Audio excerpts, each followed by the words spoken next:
සෑම උත්සාහයක්ම දරන්නෙමු. ශ්‍රී ලංකාවේ සිවිල් ගුවන් සේවා නීතිවලට අනුකූලව මෙම යානය ආරක්ෂක වෙන භාවිතා කරන අයව අප දැන් පෙන්වා දෙන්නෙමු. එබැවින් මෙම නිවේදනයට ඔබේ සම්පූර්ණ අවධානය යොමු කරන මෙන් කාලක වේලා සිටිමු.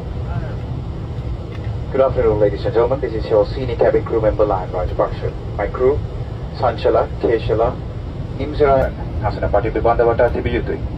ආසන පටි ගැලවීමට කාංචි උඩ කොටස ඉලට ඔසවන්න. මෙසේ කිරීමේදී යම් අපහසුතාවයක් ඇති වුවහොත් ඒ බව අපට සැලකරන්න. To fasten our seat belts, insert the metal fitting on one strap into the buckle on the other strap and tighten. Ensure that the seat belt is around your hips. To open the seat belt, lift the upper portion of the buckle. හදිසි අවස්ථාවකදී පමණක් ඔබේ ජීවිත ආරක්ෂක කබා පළඳිනන්දම අප දැන් පෙන්වා දෙන්නෙමු. ඒ ඔබේ ආසනය යට තබා ඇත. හදිසි අවස්ථාවකදී පමණක් හේරිටගෙන අප පෙන්වන ආකාරයට පැළඳ පටිතල කරගන්න. ගුවන් යානයෙන් පිටත් වෙත්ම දෙපසට රතු කොටස් පාට ඇදිමෙන ඔබේ කබායට හුලං පුරවාගත හැකිය. ඒකවර ක්‍රියාත්මක නොවුනහොත් මේ රබර් අතර පිබිබිට පාසුවෙන් හුලං පුරවාගත හැකිය.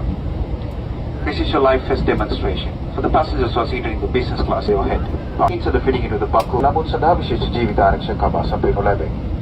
මෙම ජීවිත ආරක්ෂක කබා ආරක්ෂක වන කණ්ඩායමට වැදගත් අංගයක් වන අතර ඒ යාන නිවතට ගෙන යාම බරපතල වරදක් බව අවධානය කරමු. For infant, special life vests are provided. අඩුපීඩනතාවයක් ඇති වුවහොත් ඔක්සිජන් බස්මක් ඔබේ හිසට ඉහළින් පහළට වැටුණාට ඒ පහළට ඇද ඔබේ නාසයත් මුඛයත් බැසෙන පරිදි පළදා ගන්න. මේ ඇති ඉලාස්ටික් පටි ඔබේ හිස වටා තිබිය යුතුයි. අපට දන්වනතුරු ඔක්සිජන් බස්මවත් නොකර අසුන්ගෙන සිටින්න.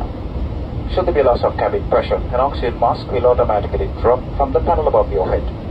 Pull one mask down, cover your nose and mouth with it, and tighten the elastic band of the mask around your head. Remain seated and do not remove the mask until advised to do so.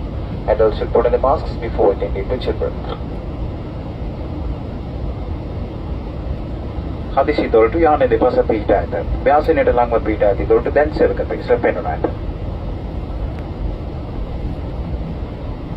හදිසි අවස්ථාවකදී පිටත් වීමේ දොරටුට පිවිසීමේ මාර්ග මෙසේ සලකුණු කොට ඇත. ආරක්ෂක විධාන දක්වන පත්‍රිකාවක් විදුලි ආසන පොකට්ටුවේ තැන්පත් කර ඇත. පාලක මැදිරි සංනිවේදන කටයුතුට බාධා ඇතිවීම වළක්වීම සඳහා ඔබ සතු ජංගම දුරකථන සහ සිම් විද්‍යුත් උපකරණ යානයේ ගුවන් දතවන විටත් ගොඩ බස්න විටත් ක්‍රියාත්මක නොකළ යුතු බව කරුණාවෙන් සැලකන්න. සමගින් ඔබ සැමට ස්තුතියි.